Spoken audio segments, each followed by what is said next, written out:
1 Corinthiens 13, le chapitre 13, n'est-ce pas, parle essentiellement quoi, de l'amour, alléluia. Parce que c'est l'amour qui doit caractériser l'enfant de Dieu, alléluia. Quand nous partons dans l'Apocalypse, on nous parle de cette église là-bas. Mais l'église qui a été appréciée par le Seigneur, c'est l'église de Philadelphia. Philadelphie, nous connaissons ici, il y a une ville qu'on appelle ici Philadelphia. Philadelphia dit un peu son mot de philéo. C'est l'amour.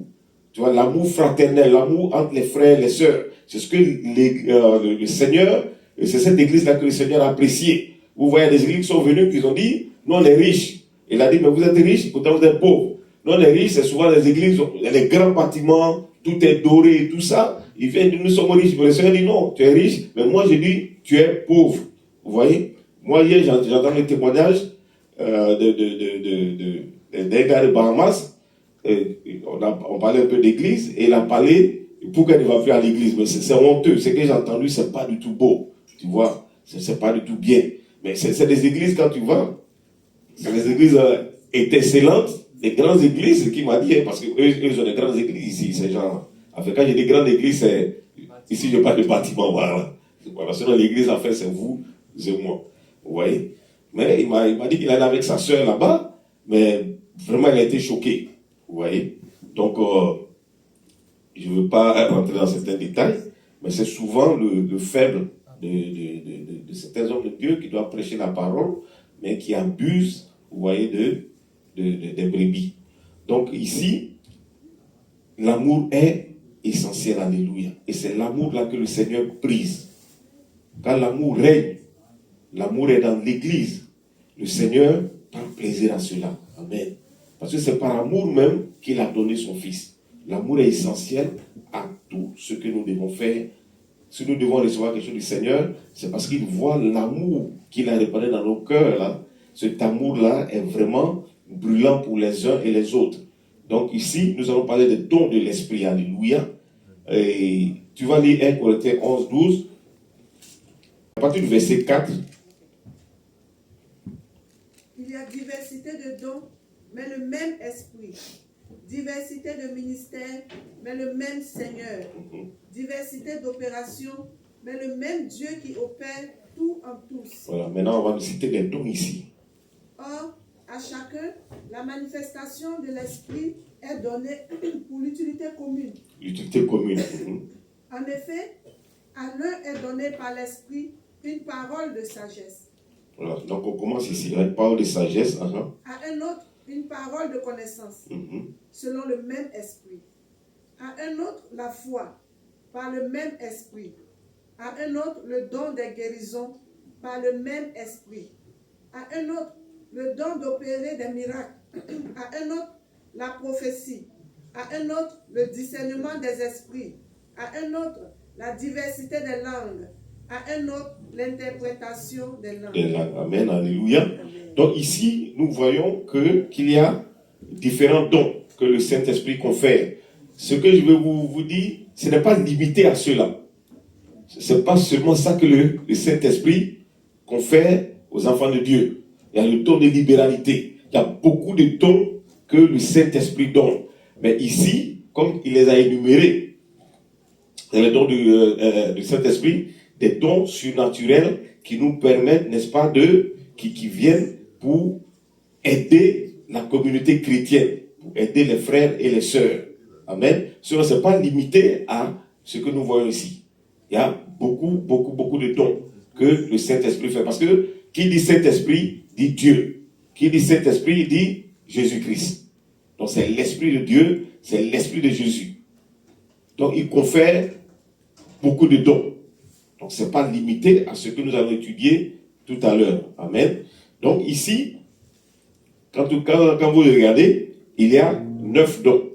Et les 9 dons, et ce que quelqu'un a été inspiré par le Seigneur, il a fait une classification. Et la classification est vraiment bonne. Donc les 9 dons, il a divisé en 3 groupes. Donc à chaque groupe, il y a 3 dons. Et les dons là sont donnés par le Saint-Esprit. Comme il veut, à qui il veut. Et pour l'utilité commune. Quand nous avons lu, la parole de Dieu dit c'est pour l'utilité commune. C'est pour le service de Dieu. C'est pour accomplir la volonté de Dieu dans la communauté chrétienne. Très important, alléluia. Béni soit le nom du Seigneur. Donc, il faut savoir pourquoi les dons sont donnés. Donc, c'est pour l'utilité commune. C'est pour le service, n'est-ce pas, des frères et des sœurs. Béni soit le nom du Seigneur. Donc, ici, quand nous regardons, c'est un peu mis ici, un peu dispersé. Donc, on nous parle de or, à chacun la passion de l'esprit est donnée pour l'utilité commune. En effet, à l'un est donnée par l'esprit une parole de sagesse, à un autre une parole de connaissance, selon le même esprit, à un autre la foi, par le même esprit, à un autre le don des guérisons, par le même esprit, à un autre le don d'opérer des miracles, à un autre la prophétie, le discernement des esprits, la diversité des langues, l'interprétation des langues. C'est un peu une révision ici, c'est quelque chose que nous avons déjà prêché ici. Pendant un mois, nous l'avons enseigné ici. Donc, c'est pour un peu reprendre la chose, pour que vous vous intéressez à ces dons-là, pour que ce mois de novembre-là, ce n'est pas limité seulement au mois de novembre, il faut que nous prions, nous aspirons à ces dons-là. C'est dit dans la parole de Dieu. Il faut aspirer, il faut avoir soif de ces dons-là. Il faut demander ces dons. Voyez. Et ces dons-là, il y a des dons ici, qui existent déjà dans l'église ici. Voilà, qui sont déjà là, dans l'église. Mais, comme il est dit, il donne à qui il veut, comme il veut, donc à chacun. Donc ce n'est pas limité à un groupe d'hommes. Ce n'est pas limité à quelques personnes. C'est pour tout le monde. Mais pour que tout le monde rentre en possession de cela, il y a des dispositions aussi qu'il faut avoir. Amen. Très important, nous allons voir cela. Il y a des dispositions qu'il faut avoir. Voilà. La sanctification que nous avons enseignée ici, c'est pour nous enseigner toutes ces choses-là. C'est pour venir, le point final, c'est ça. Pour avoir ces dons-là, la sanctification, la méditation de la parole de Dieu, la consécration. La consécration, c'est l'engagement pour les choses de Dieu. Vous voyez, l'amour, comme elle a dit tout à l'heure, l'amour pour les enfants de Dieu, l'amour pour même les païens, parce que Dieu n'aime pas le péché, mais il aime le pécheur. Ouais. Donc cet amour-là, n'est-ce pas, fait que ce sont des dispositions qui nous permettent de, n'est-ce pas, d'avoir ces dons-là. Bon, ici, nous allons un peu parler des dons. Donc il y a 9 dons divisés en 3 groupes. Et le premier groupe, nous allons appeler cela des dons de révélation. Des dons de révélation. Les dons de révélation, nous avons ici, il a dit, parole de sagesse. La parole de sagesse, est un don de révélation. La parole de connaissance, don de révélation. Le discernement des esprits. Discernement des esprits, don de révélation. Donc 3 grands groupes. Premier groupe, les dons de révélation, parole de sagesse, parole de connaissance, discernement des esprits. Il y a un deuxième groupe qu'on appelle les dons de puissance. Le don de puissance, c'est le don des guérisons, le don des miracles et le don de foi. Ouais, ça, c'est le deuxième groupe. Le troisième groupe est les dons d'inspiration. Le don d'inspiration est les dons de prophétie. Les dons des langues. Parler diverses langues. Les dons des langues. Et il y a l'interprétation, n'est-ce pas, des langues. Et comme je l'ai dit, la Bible nous dit d'aspirer aux dons les meilleurs. Pas parce qu'il y a un don qui est meilleur que l'autre. Mais les dons, c'est comme c'est pour l'utilité de l'Église. Le Seigneur même connaît, le Saint-Esprit connaît ce dont l'Église a besoin. Vous voyez donc, le Saint-Esprit donne selon les besoins de l'Église. Bien. Mais, cependant, nous pouvons demander. Voilà, c'est pour ça qu'il dit aspirer aux dons les meilleurs. Nous pouvons demander. Demander quels sont les besoins de ma communauté. Donne-moi ce don. Certainement, c'est le don de guérison. Tu vois qu'il y a beaucoup de malades, il y a beaucoup qui souffrent. Alors, Seigneur, accorde-moi ce don, afin que quand je prie, n'est-ce pas, les malades guérissent. Béni soit le nom du Seigneur. Donc, les 3 groupes, nous allons essayer un peu de décortiquer. Amen. Béni soit le nom du Seigneur. Alors, donc, le premier, les dons de révélation ici, nous avons dit le premier don, c'est le don de sagesse. La sagesse. Alors, ce n'est pas la sagesse humaine. La sagesse, nous savons toute la définition de la sagesse, c'est la capacité de prendre de bonnes décisions. C'est ça la sagesse. La capacité de prendre de bonnes décisions. Mais c'est pas la sagesse humaine ici. Ça, c'est une sagesse surnaturelle. C'est pas la sagesse qu'on attribue aux cheveux blancs. Voilà, chez nous en Afrique, on dit les cheveux blancs, là, ils ont la sagesse. Bon, je dis, c'est pas toujours vrai. Vous voyez, un enfant peut avoir plus de sagesse même que quelqu'un qui est âgé. Vous voyez, donc, c'est pas forcément ça. Donc, c'est pas la sagesse des hommes ici, mais c'est une sagesse surnaturelle. Et nous allons voir cette sagesse-là, quelqu'un l'avait. Quelqu'un avait cette sagesse surnaturelle, il s'appelle Salomon. Salomon avait une sagesse surnaturelle. Les trois groupes fonctionnent ensemble. Quand il met don de sagesse, don de connaissance, les dons qu'il met travaillent ensemble. Celui qui a été inspiré, qui a fait ces classifications-là, les a très bien faites.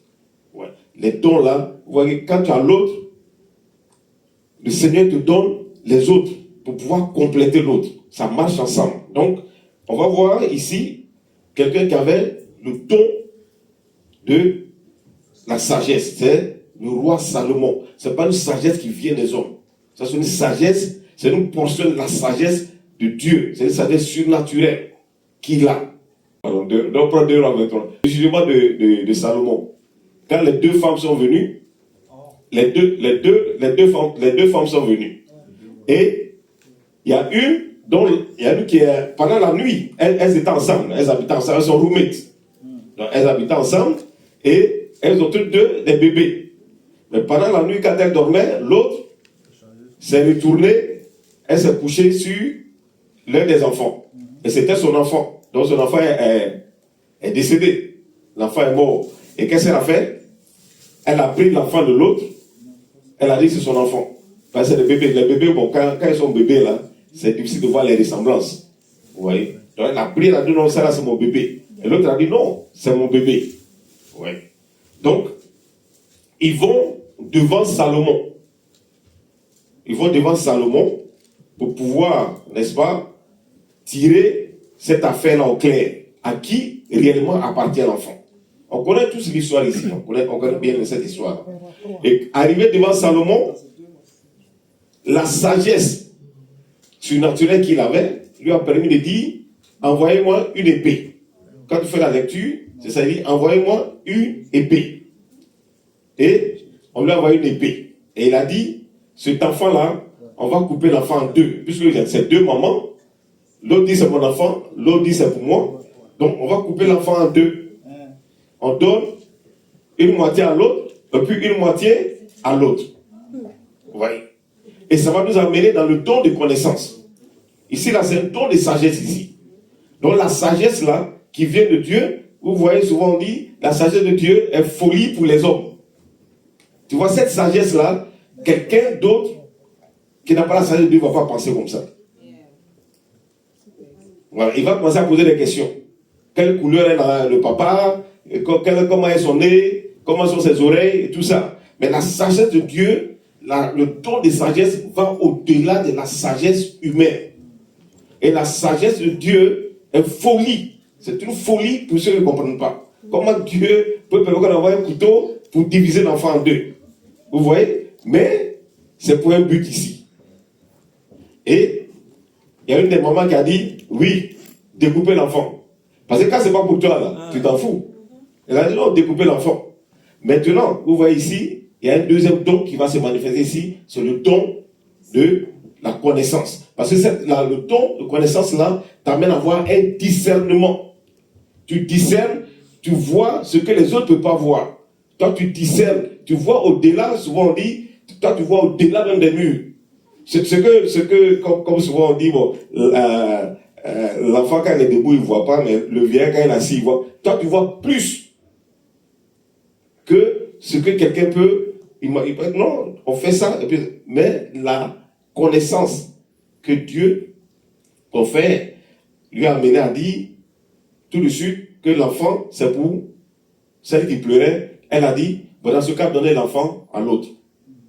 Donc, pour avoir dit ça, qu'est-ce qui s'est passé? Salomon, l'esprit de connaissance lui a permis de savoir que l'enfant, c'est pour elle. Si c'est les humains, elle a dit donner l'enfant à l'autre là, Si c'est l'esprit, on va dire, ah, mais c'est que c'était pas pour toi l'enfant, non? Vous voyez? Donc ici, c'est une connaissance qui vient et qui est au-dessus de la connaissance qui dépasse l'analyse, une analyse que nous pouvons faire. Parce que les hommes, souvent, nous allons faire des analyses.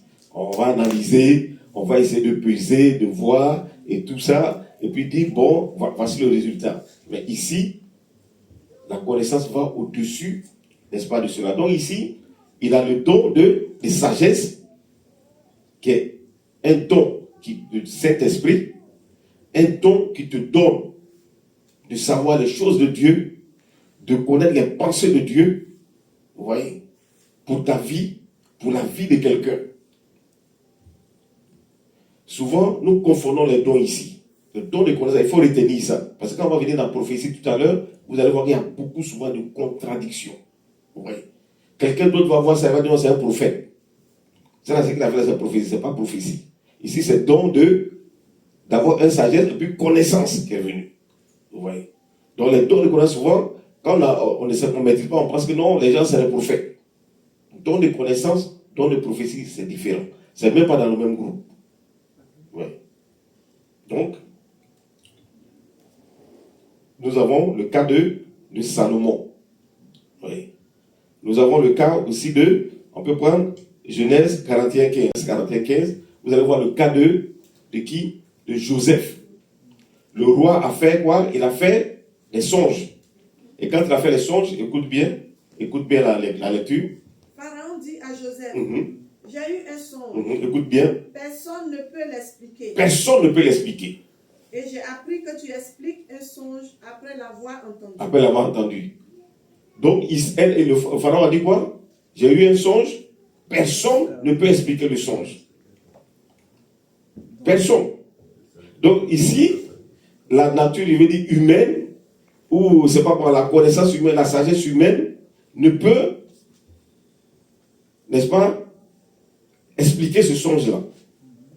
Donc, ici, il a un esprit de connaissance.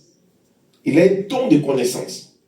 Donc, personne ne peut dire le songe. Personne ne peut expliquer. Mais lui, comme il a ce don-là, il va venir dire au roi, c'était 7 vaches maigres, 7 vaches grasses, il va venir expliquer les choses ici. Vous voyez. Il va venir expliquer ce qui va se passer. Tu vois. Et ça n'arrête pas seulement à l'explication. Il va amener, n'est-ce pas, la solution qui s'impose, n'est-ce pas, à la crise qui devait venir. C'était une crise de famine. Vous voyez. Et c'est ce que je vous ai dit ici. Les plans de Dieu, la sagesse de Dieu, les finances de Dieu, la gestion de Dieu est différente des choses humaines. Chez nous, les hommes, quand tu parles, tu t'enrichis. La Bible dit quoi? La Bible dit que celui qui parle, quoi? Ça s'appauvrit. Les choses de Dieu sont différentes des choses humaines. Et c'est que il faut investir dans Dieu est mieux que de déposer l'argent à la banque. Pendant longtemps, mon frère, quelqu'un va te tromper quelque part, ils vont vider tout cet argent-là. Ou bien les investissements, ça monte, ça descend, ça monte, ça descend. Un matin, quand c'est descendu, c'est parti. Ouais. Les choses de Dieu sont, comme j'ai dit, la sagesse de Dieu, c'est folie pour les hommes. Et c'est ça qui est la vérité. C'est la vérité. Donc ici, il va expliquer avec la sagesse que Dieu lui a conférée, avec la connaissance, il va dire voilà comment il faut faire l'économie de l'Égypte. Et je vous ai dit que l'Égypte, c'était une puissance. Ils avaient des mécanismes économiques. Mais face à la crise là, tous les trucs d'économie là ne peuvent pas tenir. Il fallait Joseph qui a la connaissance qui vient de Dieu, qui a la sagesse qui vient de Dieu. C'est pour cela tout ce que nous devons faire, il faut consulter le Seigneur. Nous sommes sous le ministère du Saint-Esprit. Les apôtres, quand ils étaient là, c'était Jésus-Christ. Quand Jésus est parti, nous sommes sous le ministère. Quand nos frères prêchaient, c'est le Saint-Esprit. Nous sommes sous son ministère. C'est le Saint-Esprit qui confère les dons. Il faut toujours demander au Saint-Esprit. Très, très, très important. Amen. Béni soit le nom du Seigneur. Donc ici, don de sagesse, parole de connaissance, on a vu ça dans Genèse 41, 15. Il faut prendre Éphésiens 1, 17. Il y a quelque chose d'intéressant là-bas aussi. Parole de connaissance. Afin que le Dieu de notre Seigneur Jésus-Christ, le Père de gloire, ça c'est la prière de Paul aux Éphésiens. Oui. nous donne Un esprit de sagesse et de révélation dans sa connaissance. Dans sa connaissance. Donc, vous voyez ici, la sagesse, la connaissance, ça marche ensemble. Tu vois, celui qui a fait la classification ici, il a très bien fait. Ça marche ensemble. Celui qui a le don de sagesse, vous allez voir qu'il a le don de connaissance. Tu vois, donc il a un esprit qui lui permet de discerner facilement les choses. Oui. Donc ça marche ensemble. Donc ensuite, ça nous amène dans le discernement des esprits. C'est le même groupe. Le don de révélation. Discernement des esprits. C'est le dernier don dans les dons de révélation. Donc nous prenons Acte 16, pour que nous puissions expliquer cela. Ils sont dans une ville, ils sont venus pour faire l'œuvre de Dieu, travailler pour le Seigneur, venir évangéliser. Et on nous dit, il y a une dame qui les suit. Et cette dame-là, pendant longtemps, je pense que c'est une semaine, elle est derrière Paul. Et puis elle dit, ceux-là, ce sont les serviteurs du Très-Haut. Ceux-là, c'est des chrétiens. Ceux-là, c'est des enfants de Dieu. Écoutez-les, suivez-les. Et on nous dit à un moment, Paul s'est retourné, il a dit, esprit de python, quitte. Il a dit, arrière de nous, esprit de python. La femme qui disait ça a un esprit de python. Donc ici, le discernement te donne quelque chose de très important. Ça peut être bon, mais ce n'est pas forcément la vérité de Dieu. On peut venir te dire, le Seigneur me dit que c'est comme ça, c'est bon à entendre, c'est doux à entendre, mais tu vas voir que quand le Seigneur quand tu pries, que tu as ce ton de discernement là, ton esprit va rejeter ce qui a été dit. Nous attendons ça beaucoup en fin d'année. L'année prochaine, ton étoile va briller. C'est l'année de ton année. Bon, toi, quand tu es là, tu te regardes, tu sens que ça là. Parce que quand il te dit, il faut semer. Il faut semer. Tu sèmes là, je vais prier. Quand tu sèmes, plus on prie pour toi. Je me souviens, quelqu'un me disait qu'il y avait un témoignage comme ça, où il a dit, mais quand la personne a donné l'argent, parce que quand il dit semer là, c'est l'argent. Il a trouvé que ce n'est pas beaucoup. Il a dit à la personne, il y a les ATM dehors. Si tu as ta carte de banque, il faut sortir. Il allait sortir, aller tourner, prendre l'argent pour venir. Bon, ça, enfant de Dieu, tu dois avoir le discernement. Parce qu'on a le Saint-Esprit en nous. C'est pour ça que je dis ces choses-là sont présentes. Souvent, on n'a pas conscience de cela. Tu sais que c'est faux, mais tu es assis dedans. Et puis tu écoutes. Et puis il dit il faut semer, puis tu prends, tu donnes. Mais toi, tu sais que le monsieur, sa vie ne reflète pas, parce que ce qu'elle vient de prêcher, il y a l'amour. Ce qu'elle vient de prêcher, il y a la sanctification. Sa vie ne reflète pas cela. Le Seigneur dit, la prière du pécheur, c'est une abomination pour lui. Donc, le don de discernement des esprits, comme la dame ici, dans le livre des Actes, elle dit, ce sont les enfants de Dieu. Ceux-là, ce sont les serviteurs de Dieu. Mais tous ceux qui sont tués vont dire, non, mais c'est bon. Ce qu'elle dit là, c'est vrai. Mais comment Paul va se dire, non, esprit de python. Oui. Parce que, entre guillemets, si Paul n'est pas là demain, là, on peut dire, mais celle-là, non, mais elle est chose, elle est une prophète. Oui. Alors, comme nous disait quoi? Elle faisait ça parce qu'elle travaillait pour des maîtres. Elle travaillait pour des gens. Vous voyez? Donc ici, ça peut tromper la vigilance. Donc c'est pour ça que l'esprit de discernement des esprits est très important. Pour savoir qu'est-ce qui vient de Dieu. Et cela rejoint un peu à ce que Papa Porquet nous a prêché ici. Ça nous aide dans nos pensées. Les pensées là, quand tu as l'esprit de discernement des esprits, tu peux savoir si la pensée vient de Dieu ou bien la pensée vient du diable. Oui, parce que il y a eu des mariages comme ça. Hein. Dieu m'a dit que c'est ta femme, bien c'est ton mari. Et puis tu es rentré dedans. Et puis après là, toi-même tu vois que c'est gâté. Oui. tous ces dons-là, ils sont très importants. Donc, quand tu as le discernement, on vient te dire, tu dis, ok, moi, je vais prier aussi. Pour que Dieu me confirme la chose. Il ne faut pas venir prendre comme ça. Ouais. Nous allons voir ici. Nous allons, quand nous allons évoluer, vous allez voir. Les dons de prophétie, tous ces dons-là, il faut avoir une confirmation.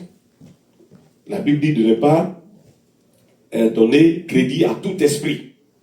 Mais il faut éprouver les esprits. C'est très important. Non parce qu'on vient te dire que c'est comme ça, puis bon, tu prends. Non. Toi aussi, tu vas prier. Voilà. Pour que Dieu vienne te confirmer la chose. Donc, le discernement des esprits, ici, est très, très, très important. Béni soit le nom du Seigneur. Gloire à Jésus. Amen. Alléluia. Béni soit le nom du Seigneur. Donc, nous allons aller dans le don de puissance. Voilà, le don de puissance, le don de guérison, que nous connaissons tous. Ça, c'est parce que ici, le don de guérison, le Seigneur donne cela parce que beaucoup de maladies sont liées à des démons. Surtout les maladies psychologiques, là, les maladies psychologiques, là, comme le fou de Gadara. Qu'est-ce qu'on a vu? On a vu le fou de Gadara, là. C'était quoi? C'était des démons. C'était des légions de démons qui étaient en lui. Vous voyez? Donc, il y a beaucoup de maladies qui sont liées à des démons. Il y a des maladies, on va à l'hôpital, ils ne vont rien voir. La radio, tout cela que les hommes inventés vont pas discerner ou voir quoi que ce soit. Ouais. Donc, le Seigneur donne le don des guérisons pour pouvoir opérer, n'est-ce pas, des guérisons où la médecine est complètement limitée. Ouais. Parce que beaucoup d'hommes sont malmenés par les démons. Ils sentent des maladies dans le corps. Où il est assis là. Comme ce fou-là de Gadara, on nous disait que c'était des légions, plein de démons qui étaient assis en lui. Donc, quand les démons étaient chassés, n'est-ce pas, il a trouvé sa sanité. Donc, le don de guérison, nous l'avons pour opérer dans le peuple de Dieu. Pour guérir ces maladies, d'abord, on ne voit pas. On est là à l'hôpital, on ne voit pas. Depuis les choses, on ne voit pas. Donc, le Seigneur donne ça. C'est des guérisons surnaturelles. Alléluia. Et cela implique la foi. Très, très important. Ici, là, ça implique la foi.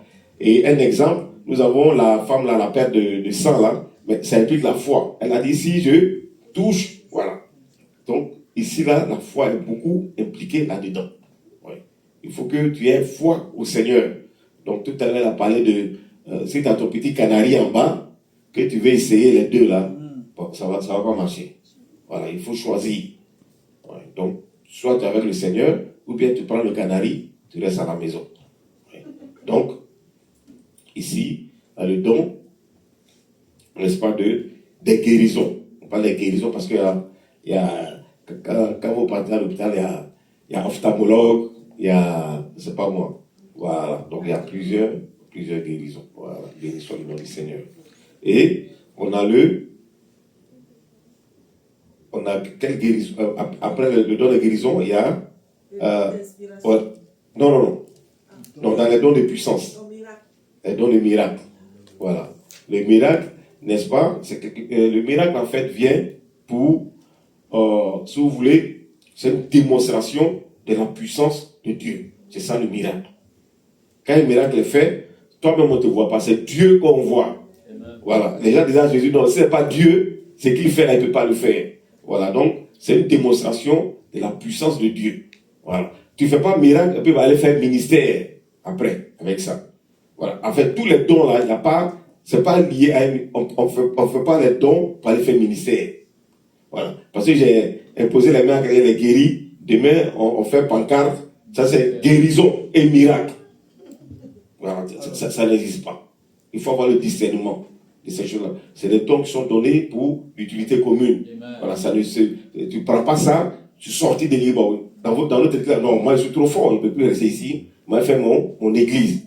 Voilà, c'est miracle et guérison. C'est miracle et guérison seulement tu fais là-bas. Il faut faire attention. Voilà. Donc, ces dons-là, c'est pour ici. Amen. Donc, si demain, Dieu a le don des miracles, il fait un miracle ici, il est ici, ça reste ici. Il ne va pas quelque part, il va toujours jouer sa guitare ici. Amen. Ça ne va pas aller quelque part. Donc, c'est comme ça, il faut voir. Donc, quelqu'un viendra souffler pour dire, ah, il fallait faire maintenant ta pancarte, hein. Nous, on est derrière toi. Ce que tu as fait là, personne ne peut faire. Donc, ici, les dons ne sont pas liés à, n'est-ce pas, à un ministère. Voilà. Donc, nous avons dit le don des guérisons, le don des miracles. Voilà, c'est ça. Et puis, le don de foi. Voilà, ça c'est une foi qui va au-delà de la foi normale. On peut prendre l'exemple ici de Daniel dans la Bible. On peut prendre l'exemple des amis, des 3 amis de Daniel ici dans la Bible. Cette foi-là dépasse la foi ordinaire que nous avons.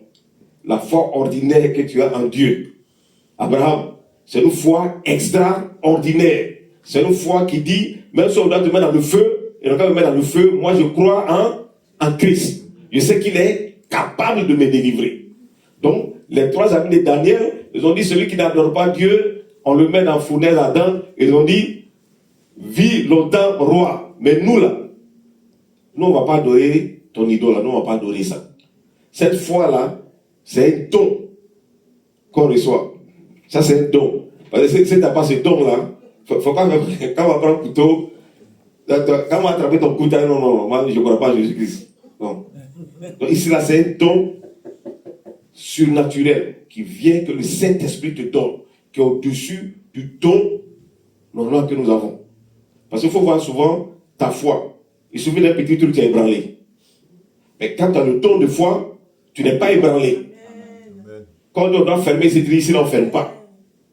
Moi, je dis on ne ferme pas. Je crois à mon Dieu. Je sais qu'ici, là, ça ne sera pas fermé. Tu as cette foi-là, tu as cette confiance en Dieu.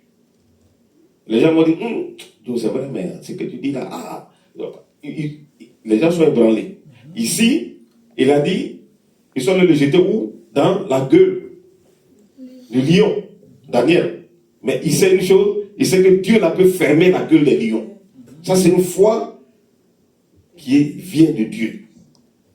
Et je prie ce matin que tu aies cette foi-là. C'est très très important, alléluia, que tu aies cette foi. Amen. Parce que Dieu est capable. Il faut croire en Dieu. On dit papier, il n'y en a pas. Tu dis, moi je sais que Dieu est capable de me donner les papiers. Ça c'est une foi surnaturelle. Mais tu ne dis pas, là j'ai avancé, Donald Trump est là. Non, non. Ça c'est la foi ordinaire et tout ça. Qui est toujours ébranlée par les soucis, les événements et tout ça. Non. Mais la foi qui vient de Dieu est au-dessus, est plus puissante que tout ce qui est événement, tout ce qui peut surgir. C'est pour cela que Paul a dit, il a dit quoi? Il dit ne serait-ce que rien ne peut me séparer quoi?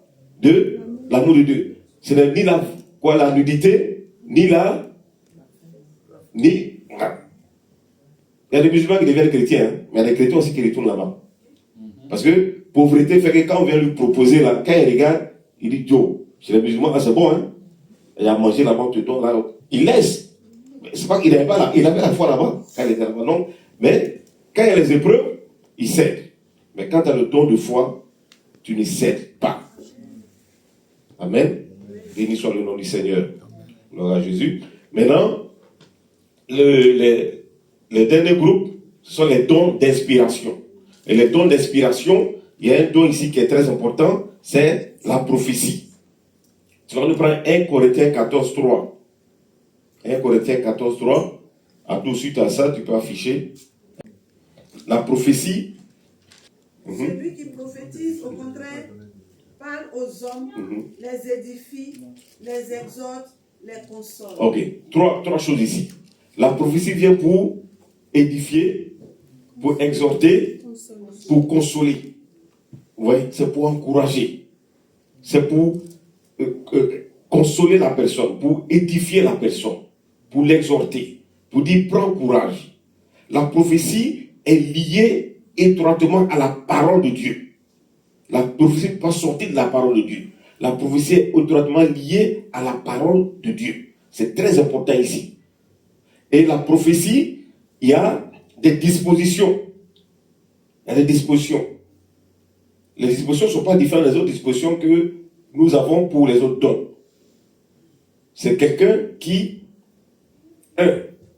il a la crainte de Dieu, Donc, la sanctification, il fait attention à lui-même, il fait attention à ses paroles.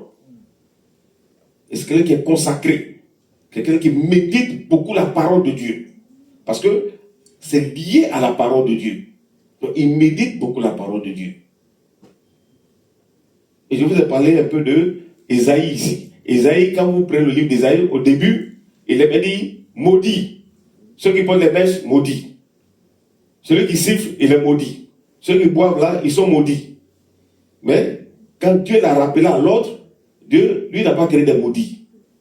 Voilà. Moi, j'ai créé des gens qui sont bénis. Donc, son langage a changé. C'est lui qui a envoyé, qui faisait maintenant la prophétie de la venue de Jésus-Christ. Vous voyez? Il donne l'espérance maintenant aux gens, l'espoir aux gens. Donc, le prophète vient pour encourager. Il vient pour exhorter. Et, très très important. Je vais parler ici de la parole de connaissance. Vous voyez?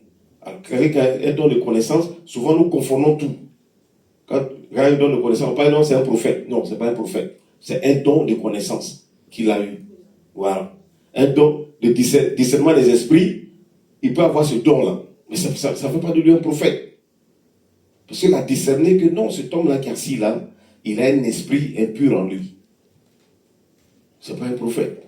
Parce qu'aujourd'hui, c'est des dons que les gens ont pris, et puis ils ont fait des ministères avec. Donc ça fait que ça fatigue tout le monde. Sinon, en fait, dans une église, il doit avoir un prophète. Mais il est assis dans l'église. Ce n'est pas un pasteur. C'est le pasteur qui est habilité à, n'est-ce pas, suivre l'église. Vous allez voir même un évangéliste, quand il est pasteur, c'est un problème. Parce qu'il est beaucoup direct.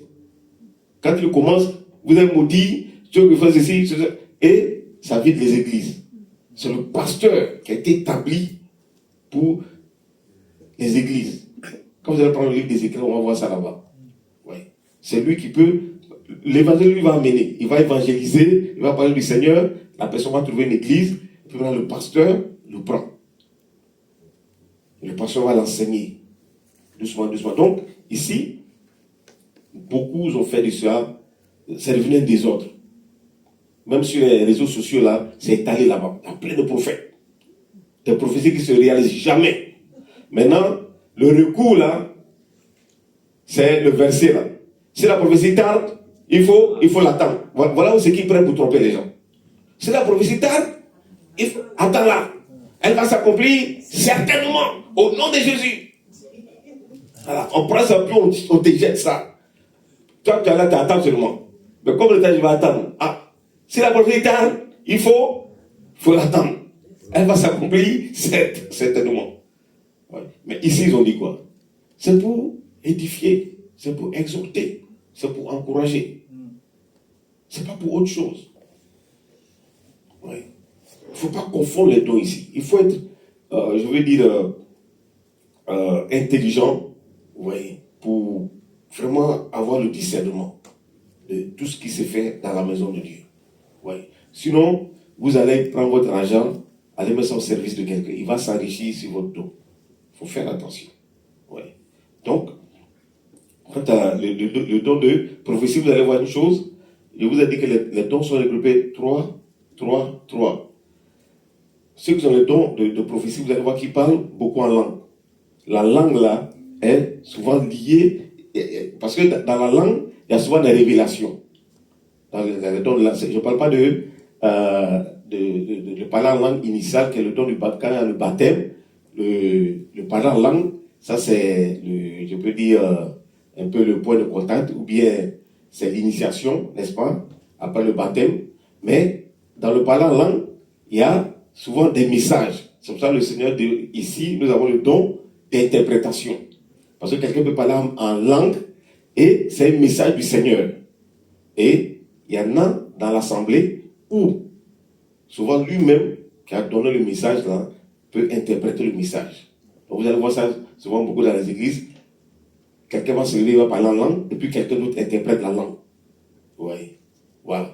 Et ces choses-là, vraiment, vont ensemble. Donc vous allez voir que le prophète, souvent, il va faire son message peut-être en langue. Et quelqu'un d'autre va interpréter. Oui. Donc ça marche ensemble. Donc c'est une vie de consécration, c'est une vie de méditation de la parole de Dieu, c'est une vie d'amour, l'amour pour les frères ou les sœurs. Vous faites cela pour les aider. Voilà. C'est pas pour aller faire pancarte demain et puis m'enrichir. Et quand on passe, on met les pagnes là sur la route et puis passe. J'ai vu un faire ça, ça m'a vraiment choqué. On dépose les pagnes pour qu'il passe. Pourquoi? C'est l'erreur que nous faisons. Voilà, parce que là même, ça dit que on a remplacé Dieu par cet homme-là. On met les pagnes pour qu'il passe. Même près de nous ici, on a vu des gens aller nettoyer, c'est avant que quelqu'un rentre dedans. On n'a pas besoin de faire tout ça, frère. La vie de Dieu, c'est une vie de simplicité. C'est pour cela, maintenant, quand tu vois ce qu'elle a prêché, entre le 1 Corinthiens 11 et le 1 Corinthiens 12, on nous parle des dons de l'esprit, et puis le 1 Corinthiens 14, qui est la manifestation de ces dons-là, que nous avons énumérés. Vous allez voir qu'il y a un chapitre qui est au milieu, c'est le chapitre 13. Le chapitre 13 là parle seulement de l'amour. Parce que c'est l'amour là qui est essentiel. Quelqu'un peut prophétiser, peut tout faire, mais c'est zéro. Tant que l'amour n'existe pas. Tant qu'il n'y a pas d'amour, Dieu ne regarde pas cela. Ouais. Quand il dit, quand j'étais malade, vous n'êtes pas venu me visiter. Quand j'étais en prison, quand j'étais orphelin, vous n'êtes pas... Parce que c'est l'amour qu'il prise. Parce que quand tu prends le 13, le verset 13, il dit, maintenant donc ces trois choses demeurent, la foi, l'espérance, l'amour, mais la plus grande de ces choses, c'est l'amour. Et quand il commence, il dit, quand je parlerai des langues, donc ici il parle des dons quand je parlerai des langues des hommes et des anges, si je n'ai pas l'amour, je suis un airain qui résonne, une cymbale qui retentit. Et quand j'aurai le don de prophétie, la science de tous les mystères et toute la connaissance, quand j'aurai même toute la foi jusqu'à transporter les montagnes, si je n'ai pas l'amour, je ne suis absolument rien. Parce que c'est l'amour qui regarde. C'est ce qui est important. Voilà. Celui-là qui prophétise, celui-là qui parle en langue, est-ce que en lui, tu vois le caractère de quelqu'un qui aime? Est-ce qu'il n'est pas en train de te piétiner? Est-ce qu'il ne fait pas de toi son sujet? Est-ce qu'il ne domine pas sur toi? C'est ce que tu dois voir, c'est ce que tu dois regarder. C'est ce qui est important. Celui qui a de l'amour aux yeux de Dieu, il a un grand prix. Parce que Dieu même nous a aimés. C'est parce qu'il nous aime qu'il a donné son Fils. Donc ici, recherchons ces dons-là, prions pour les dons-là. Tu prends ton 1 Corinthiens 12, tu vas lire 1 Corinthiens 13, 1 Corinthiens 14, et tu vas prier, et tu verras que souvent le don est là. Aussi, il faut pratiquer le don. Parce que quand le Seigneur dit, vous imposez les mains aux malades, les malades seront guéris, si tu ne poses pas les mains, tu ne seras jamais. Voilà. Donc c'est une chose qu'il faut pratiquer. Et même si ça ne marche pas, il ne faut pas arrêter, il ne faut pas te décourager. Il faut continuer de faire. Et tu verras que le Seigneur est fidèle. Parce qu'il voit que ton cœur désire cela pour quelque chose de bien. Amen. Voilà. Parce que le diable aussi a une manière aussi de nous décourager. Parce que tu fais une fois, ça ne marche pas, on va dire, ah, moi je te dis, hein, toi là, non. Mais, si tu dois prier pour moi, tu sens le Seigneur met à ton cœur que tu dois prier pour maman Constance, tu pries pour elle. Une fois, deux fois, tu pries. C'est comme ça. Voilà. Il ne faut pas laisser, toi c'est toi, tu vas aller prier. Et puis ça dans ton cœur, tu t'asseoir. Non. Okay, donc il ne faut pas être, c'est ce que je dis dans le Seigneur ne nous a pas donné un esprit de timidité. Alors, si tu es timide dans le Seigneur, ça va te fatiguer. Les dons sont en toi, tout est en toi, mais tu ne peux pas témoigner du Seigneur. Quelqu'un près de toi, il souffre, tu ne peux pas prier pour lui. Quelqu'un a besoin du Seigneur, tu ne peux pas parler du Seigneur, parce que tu es timide, tu as honte, tu es gêné. Et le Seigneur ne nous a pas donné un esprit de timidité. Ouais. Et si vous rentrez un peu dans le caractère des hommes de Dieu, vous allez voir que les hommes violents comme Paul, c'est pour cela que le Seigneur leur a donné un ministère où ils sont à la tête. Parce que il faut des gens, quand tu prends les pierres, ces gens, ils n'ont pas peur de poser question à Jésus. Quand Jésus était là, ils posent. Mais vous allez voir que ces gens ont développé, tu vois, ce caractère-là tellement que le Seigneur les utilise. La plupart des hommes, vous allez voir à la tête des églises, vont dire non, avant la marche, j'étais brigand. Mais pourquoi? Parce qu'il sait que lui, il a un caractère pour pouvoir, n'est-ce pas? Il n'y a pas la timidité, il n'y a pas la peur. Voilà. Mais quand tu es trop timide, pour qu'ils te prennent, te mettre à un certain niveau, il y a beaucoup de dons, il y a beaucoup de possibilités où il peut te mettre. Mais il y a certains caractères qu'il faut. Et quand le Seigneur voit ça en toi, quelqu'un de violent comme Paul, il sait que lui, là, il peut rentrer partout. Voilà. Même si c'est en prison, il est là-bas. Ouais, donc, n'ayez pas un esprit de timidité. Amen. Il ne faut pas avoir un esprit de timidité. Là, quand ça ne va pas, il faut prier à la maison, il faut prier pour ton conjoint, il faut prier pour tes enfants. Tu peux prier pour ta maman. C'est très important. Il ne faut pas attendre que quelqu'un en Afrique dise non, c'est mon prophète. J'avais l'argent, avait prié pour moi. Non, il va s'enrichir sur ton dos et puis il va tenir ta vie dans sa main. Quand il te dit, il ne faut pas manger demain à loco, tu ne manges pas. Demain, il faut manger ça, tu vas manger. Non, il va te fatiguer. Et bien, ce n'est pas dans la Bible ici. Ce n'est pas lié à la Bible. Oui. Et faisons attention aussi de sortir des paroles si ça ne vient pas du Seigneur. Parce qu'on peut tout se permettre, sauf le péché contre le Saint-Esprit. Si Dieu ne t'a pas dit, il ne faut pas dire Dieu m'a dit. Parce que là, tu n'as plus affaire aux hommes, tu as affaire à Dieu. Amen. Donc, faisons attention à ces choses-là. Amen. Amen. Que le Seigneur vous bénisse. Que le Seigneur vous garde. Alléluia. Nous allons chanter un cantique. Amen. Alléluia. Bénissons.